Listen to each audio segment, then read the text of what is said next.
Hey everybody, welcome to another edition of PoCommunity. I'm Mike Garboyd and I'm sitting here with Vicious 5150. Hello. How's it going, man? I'm doing great, man. Thank you so much for having me, man. I really appreciate it. No problem. Thanks for coming. Tell me a little bit about yourself, man. What's your story? Well, I'll tell you a tale.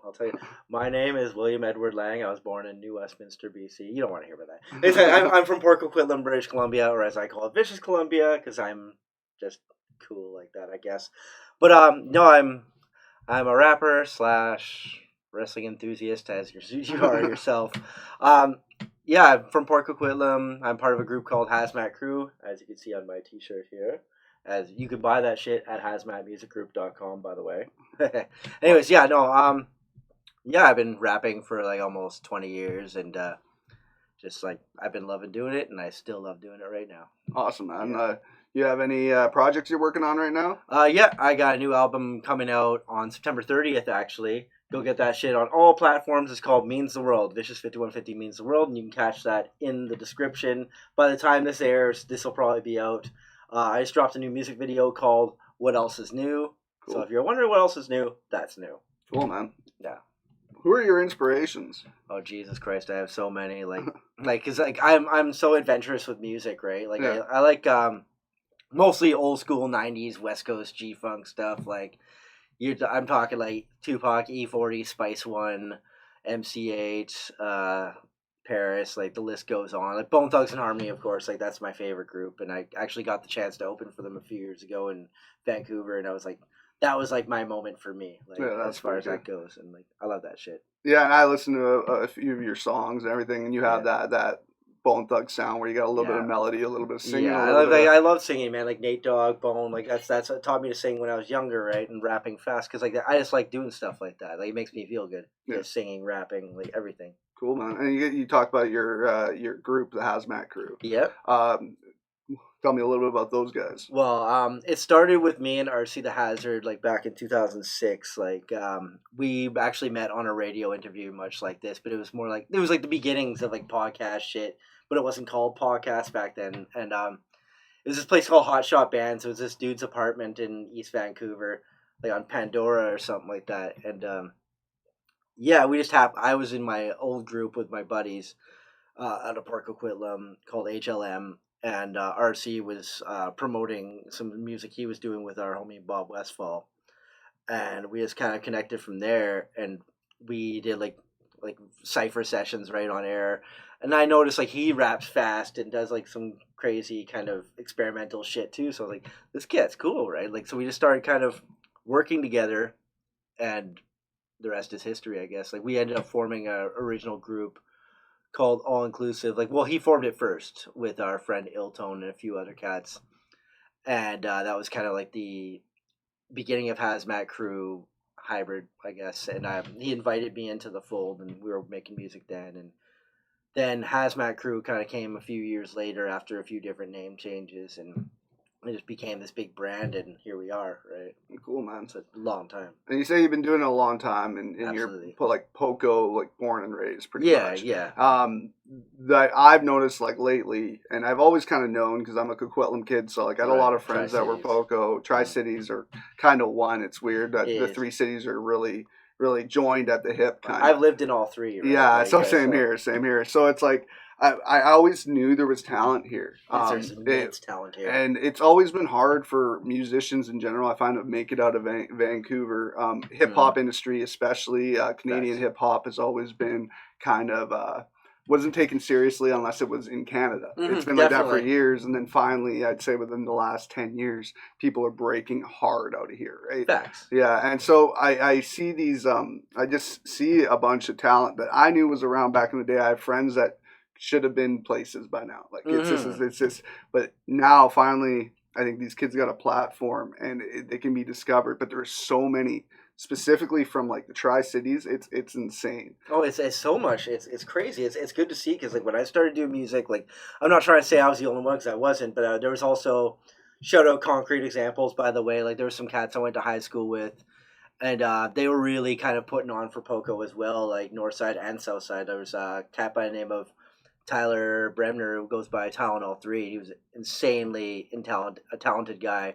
And I don't know if you ever heard of the comedian in Vancouver named James Kennedy. That sounds He fun. used to DJ in that group as DJ Ilbonic, and he's an insanely talented dude too. Like we all went to high school together, and they formed a band. It was like kind of like it was like hip hop with live instruments, Yeah. and like it was really rock and rap kind of put together, and it was really really cool. And they used to do lots of shows around here, and it was really inspiring to me too, right? So it was like some local cats doing it. Like I was already rapping too, but I hadn't been doing shows yet. Yeah. But no, those guys definitely inspired me a lot, right? And we used to all kick it together as kids all the time, so it was nice to see that. So Cool. like, helped me want to push harder, you know? Cool, man. You ever go on a tour or anything? Absolutely, I've been on lots of tours. Like me and the Hazmat Crew have gone on like several tours, and just throughout like Western Canada, the U.S. a little bit. Like we've run into border patrol problems a couple times, and it is what it is. But we ended up like tackling all that. We were actually just in Seattle in February, right before this whole COVID thing really started to hit. And we had a couple of U.S. shows lined up, and they ended up just getting axed because of what happened, which is a good thing because we didn't sign on for our paperwork quite yet. We were going to do it like that week when they started shutting everything down, and we're like, you know what, like F this, we're just not going to do it. Yeah, right? It Like, makes sense. It's it was just on the cusp. But like, okay, good, because it costs money to do like they get that paperwork there. Right? yeah. You got to renew your visa. There's so much to go with the U.S. Whereas with the U.S., they can come up here and there's no visa shit at all. They can just come up and do it. Yeah, I know. One of our members, Shua, he's from Seattle, and he's part of Hazmat Crew. And he just comes up here, and they sometimes give him a little fucking hassle, or whatever. But I've Googled it, and like, yeah, you don't need anything. You just come up here. Yeah, no, Right. it's definitely it's weird considering like for Americans to not trust Canadians as much as Canadians trust Americans because of the climate and just like what is known about the two countries and just it's pretty bizarre that we're the lenient ones with who's coming into our country. We actually came through America no problem this time. It was like actually because RC had gone through the border a day early to chill with Shua with his girlfriend, and then me and Jay Clausen greyhounded over there, and we get to the border and we thought, okay, like fuck, we got our shit, we don't have no bullshit to go with it, right? And like we're gonna tell them if they ask, you know, like this is what happened last time when we got screwed at the border because of this. Like just tell them the truth, whatever.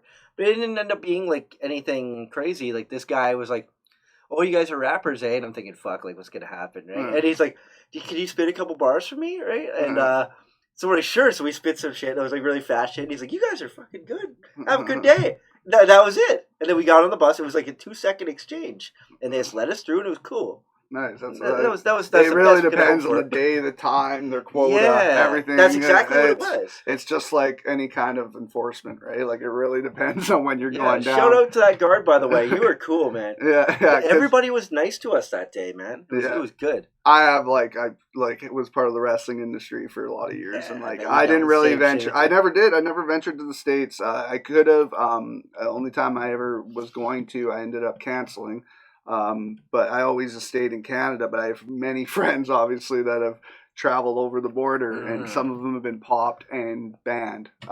So it's screwed up chances, and it does. It really really bad in the wrestling industry. If you're like basically canceling your U.S. you're not going anywhere. So it's the border being any kind of talent and in any kind of entertainment out of Canada working in the States is scary, even if you got the right. They consider it just taking an American job. And I get it, but well, I mean, in the wrestling industry, depending on who you are, it's like you'd be laughed if you had to be taxed for it. This is not. You'd be under a quota. Let's just put it that way. You'd be under the tax bracket where you would actually have to pay. So for them to be that worried, WWE is another story. But they got their shit on lock for real. So it's crazy just being in the entertainment industry and trying to make it out of Canada for that alone, having to do, like if you're an artist wanting to branch out, having to get your actual visa and everything is not an easy task. And if you're a starting out group, you don't have all the funds to go spend on all this paperwork. I heard this shoot interview from fucking speaking of the border, Kevin Nash and Scott Hall, they were talking about how for WrestleMania 18 they were coming to the Canadian border because it was in Toronto that year, and they were all high on a bunch of shit, and the guards like to sum it up, basically, like, they were fans of it and they recognized them. They're like, can you get us tickets? And fucking they let him through. that's great against Canada for you. Yeah, like, they saw the outsiders. Man. Like, that's crazy. Yeah, man. What was that? They almost didn't make the show, man. That was the Austin and Hall, man. Yeah, they almost didn't make the show because of that, man. They're fucked. Like, and these are legends. Just imagine if they were supposed to be there. Like, it was a big angle at the time. Yeah. Like, damn, what's wrong with you guys? Yeah, that's hilarious. Well, is there anything else you want to plug music-wise? Or? Yeah, another music video coming out called Like Me. It's another single off my album, Means the World. All the beats are produced by me, mixed and mastered by me as well. Like, I record out of my house, right? Like, I don't record at a studio. So, like, it's just all my own setup, and I think I do pretty damn well at it. Nice. What do you use to produce? I use Acoustica Mixcraft. I use it to do everything, basically. Yeah. Like, I produce my beats and stuff. I don't know if you've seen some of my videos. I'm sitting there, like, literally, like, I don't even have, like, a keyboard or external or anything. It's all virtual on my laptop. So I can literally play my laptop like an instrument, like on the keyboard there, because the keyboard shows up like that, and I just play synths and keys the same way I would playing pads like that. It's literally the same. Crazy. Yeah, there's no drag and drop. I'm still playing it like actual pads there. So I'm playing my laptop top keyboard. That's crazy. I play the computer. Technology is just insane. It just keeps on getting crazier and crazier. Like, yeah, it's cool, man. I like it. I went to school for music production like 15 years ago ish. Mm-hmm. And it was good then. Now it's like it's insane. A whole other level, man. Yeah. You see like multi-million-dollar recording artists like coming out with crystal clear sound on their patios. You have like literally like it's an insane time what you can do out of your bedroom. And yeah, man. And a do it yourself time. It's the only way you can make money doing anything, right? So it's cool. Yeah, so my laptop, man, it's the smallest, most minimal setup ever, man. I don't have like thousands of dollars of equipment, so don't rob me. I ain't got shit. Awesome, man. Well, thanks for joining us today for PoCommunity. I love having Poco talent in here. Yeah, I appreciate you guys being here. Like, I appreciate you guys like having me and everything. You know. Cool, man. Really, really cool. Well, check out Vicious 5150 on all his platforms. We'll put it up on the screen for you, and check out his video.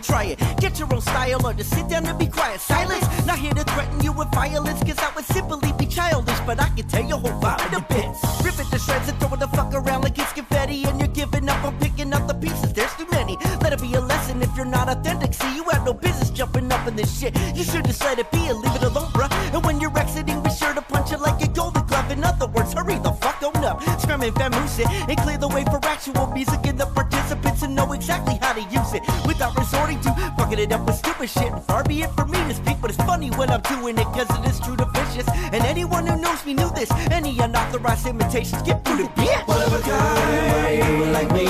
Ain't nobody ever do it like me. No one can do it like me. One of a kind, nobody do it like me. Ain't nobody ever do it like me. No one can do it like me. One of a kind, nobody do it like me. Ain't nobody ever do it like me. No one can do it like me. One of a kind, nobody do it like me. Ain't nobody ever do it like me. No one can do it like me. My weapon I selected, this is customized. I put it together all by myself. Can you tell it's mine? And can't you read the sign? Specifically it's stating this is my flow. Nobody other than me's allowed to be waiting and floating around. And true to say, we'll drown in unfamiliar territory, cause they're playing with their lives now. And now the lights are out opposite of the nicest route. They seal the fates already, it's too late to turn their lives around. And after all is said and done, they might not ever be found. That undertow was just too much for the tools. Sweat under quit before they got the chance to utter a sound. Distress calling, never got the yes, y'all, and no pity for them fools. No mercy like the greatest wrestling game on 64. Those trying to imitate won't be existing anymore. And never to be told about in nature lore, cause I'll be erasing their memories off the board like 1984. Nobody do it like me. Ain't nobody ever do it like me. No one can do it like me. Nobody do it like me. Ain't nobody ever do it like me. No one can do it like me. Nobody do it like me. Ain't nobody ever do it like me. No one can do it like me. Nobody do it like me. Ain't nobody ever do it like me. No one can do it like me.